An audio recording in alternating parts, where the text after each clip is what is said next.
This is your next masterpiece quilt block, and I do mean that because I love this one. This is the pineapple trim. It's a pineapple pattern quilt block, but I used the pineapple trim tool from Creative Grids to make it, and it was very helpful. I love these things. The Creative Grids people, you know, make some of the best stuff, and the instructions come with it. They were very easy to follow, but there's a lot of layers to this, but the result is well worth it. Plus, I chose black as the background fabric on this, which really makes any color you choose just pop. And the fabrics I used, I haven't used these yet. It's a Benartex Cityscape collection. A link to that will be in the description of this video. I hope you will try it. Here's how this beautiful quilt block was made. You know, a viewer pointed out one time when we use a see-through ruler on the camera, it's helpful to lay it on a piece of batting because the color of the batting helps show this off much better than a piece of white fabric. And I agree. So look, I'm laying this on here just so you can see what the trim tool is all about. Creative Grids, you know, has the non-slip backing little circle, so it's not going to slide around. But this quilt block can be made in 3 sizes, 6 inches, 8-inch block, or 10-inch block. I chose the 10-inch because I wanted to use all of this and just go through the process myself. So it has, you know, little squares because in this we're going to do rounds. Like every round is going to be a color, or every round will be the black, you know, and so on. So this trim tool is laid out like that. So let's get started on it. I'm going to toss that aside. We start with a 2.5-inch square, all right, just of your fabric, whatever you choose. And the funny thing about this is all of the strips, all of the rounds we're going to make, these are fabric strips. The instructions say they should be at least 1.25 inches and not more than 2 inches wide. I chose 2 inches because I can remember that through the entire project. That was the simplest. So every strip I cut, whether it was black fabric or colored fabric, was a 2-inch strip, okay? Now the other thing is, there's not really exact measurements for what these next layers should be. The only rule is your next layer should be slightly wider than what you're going to attach it to. So this is a 2.5-inch square. This strip is 2 3/4 inches. As long as it's a little bit bigger, it will work.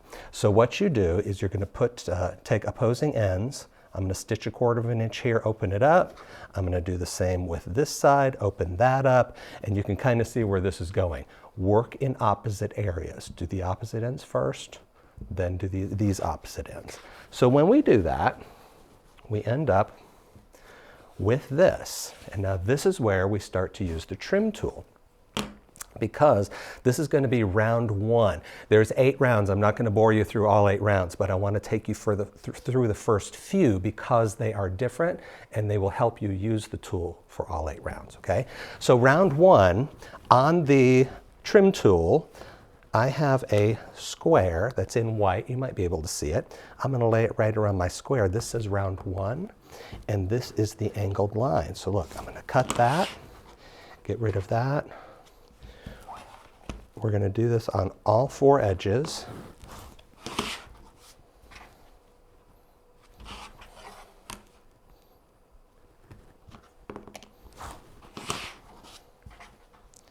And now the trim tool is also kind of cool because when I lay this white square over my center square, there's diagonal lines here.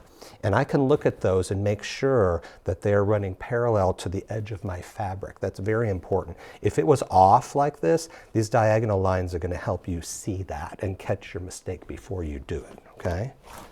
So that was round 1, okay? Easy enough. Now, because we just did black, we're going to do a color. So this was the color I chose for the second round. And again, look at this. I measured, I laid this out on my cutting mat and went 1, 2. This was 3 1/4 inches, so I need to be a little bit larger. I cut this at 3 1/2, because remember, it just has to be a little larger. So just like the next one, we would fold these over, stitch them, and open them up, right, on all 4 sides. And then, let me just see, I'll toss this aside because this is what we have. All right?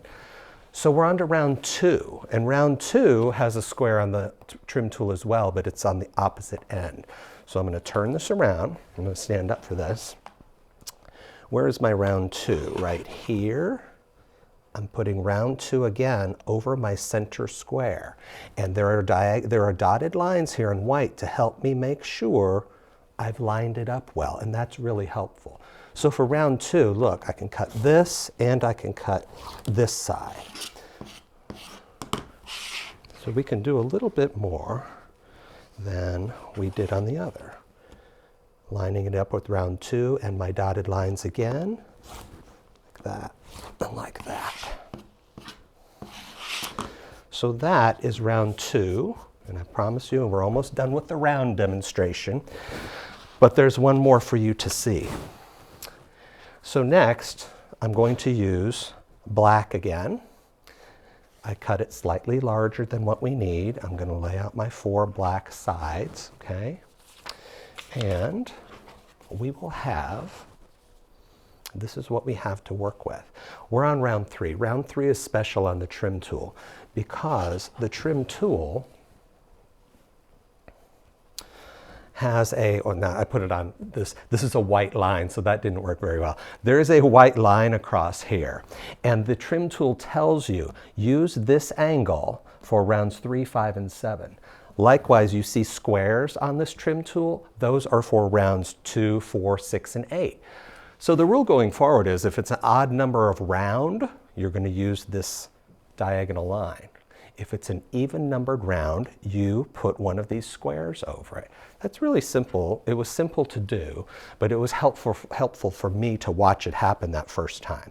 So this is round 3, and I told you we're going to use this white line. Now you can see it better. I'm no longer lining this up over my center square. I'm lining it up over my first black square. These white dotted lines help me make sure I have outlined that just right. So once I've lined that up, of course we're going to do this.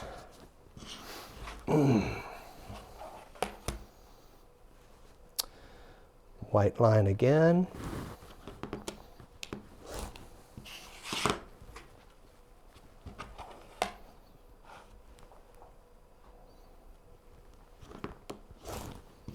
White line again.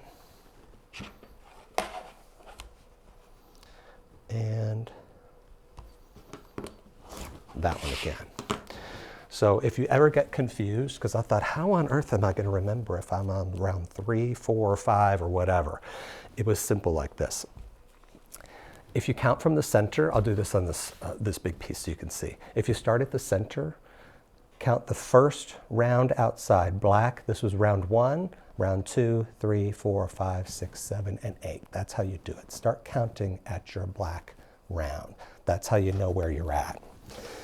So on this one, I know I did 1, 2, I just did round 3, okay? So here, of course, same rules apply. Choose your next fabric, add them to opposing sides and press them open, and then do the last ones like that, right? You're going to do that through round 8. And remember, your even rounds, use these squares on the template. Your odd rounds, use this white line. It was very simple. Let me see. What we have then, after round 8, is this. And it's so, so pretty. This is one of my top, it's in my top 5 for sure of anything I've ever done. So at this point, we're finished with the rounds. We're not going to add any more layers to this. We're not going to add any more black to this. But we are going to add these corners, if you can see that. So I just cut 4 little triangles. They are 2.5 inches by 4 inches. And again, I'm just going to lay these across each corner, right? Stitch and open these up. Very simple, right? When we do that, we have this, and we're almost done. Now the tool, you're going to use it again. The tool is used a lot through this, and that's what I like about it. I've used some tools where it's like, I used it once or twice, but I probably could have figured it out myself. Not so with this. This tool really comes in handy throughout the entire project. So at the end here, we're going to use the outer edge of this because after round 8, I'm going to put my square right around the center square, and you can see how it's framing this out nicely. Oops.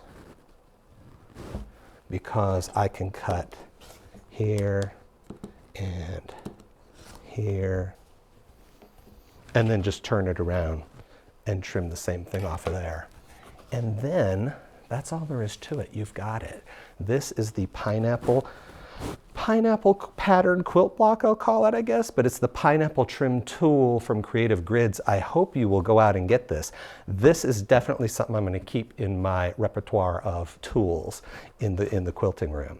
So I hope you'll like us and follow us on Facebook. Same thing with YouTube. Subscribe to our YouTube channel and you can see all of our past videos. And as always, happy sewing!